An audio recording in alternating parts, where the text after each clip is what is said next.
आप सभी का बहुत बहुत स्वागत है मेरे चैनल पर इंद्रास क्लासेस में। जिन्होंने मेरे चैनल को अब तक सब्सक्राइब किया है उनका बहुत बहुत धन्यवाद। मुझे उम्मीद है आप सब इसे लाइक और शेयर भी ज़रूर करेंगे। आज फैंटेस्टिक फ्राइडे है और आपके सामने आपकी दोस्त इंद्रा एक कहानी लेकर हाजिर है। कहानी का शीर्षक है शिव जी का डमरू। एक बार की बात है, देवताओं के राजा इंद्र ने किसानों से किसी कारण से नाराज होकर 12 सालों तक बारिश ना करने का निर्णय लिया और किसानों से कह दिया कि अब आप लोग 12 सालों तक फसल नहीं कर पाएंगे, फसल नहीं ले सकेंगे।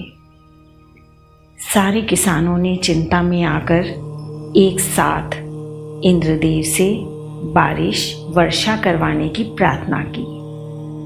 इंद्र ने कहा, यदि भगवान शंकर अपना डमरू बजा देंगे तो वर्षा हो सकती है।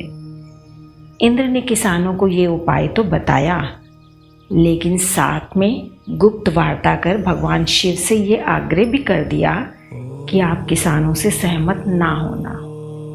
जब किसान भगवान शंकर के पास पहुँचे तो भगवान ने उनसे कहा, डमरू तो 12 साल के बाद ही बजेगा। किसानों ने निराश होकर 12 वर्षों तक खेती ना करने का निर्णय लिया।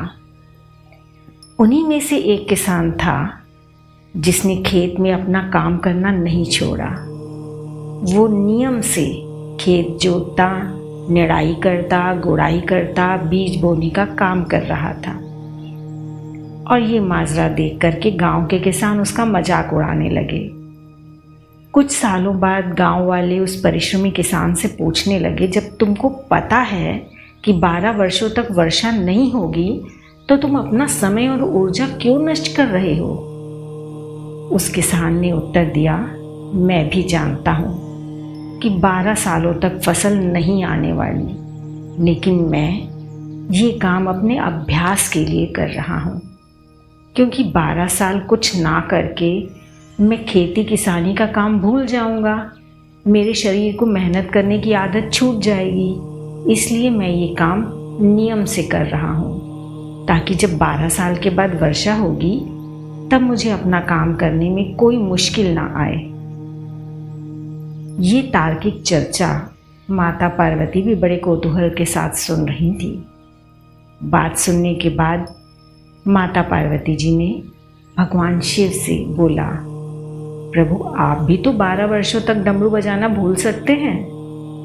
माता पार्वती की बात सुनकर भोले बाबा चिंतित हो गए। अपना डमरू बज रहा है या नहीं, ये देखने के लिए उन्होंने डमरू उठाया और बजाने का प्रयत्न करने लगे।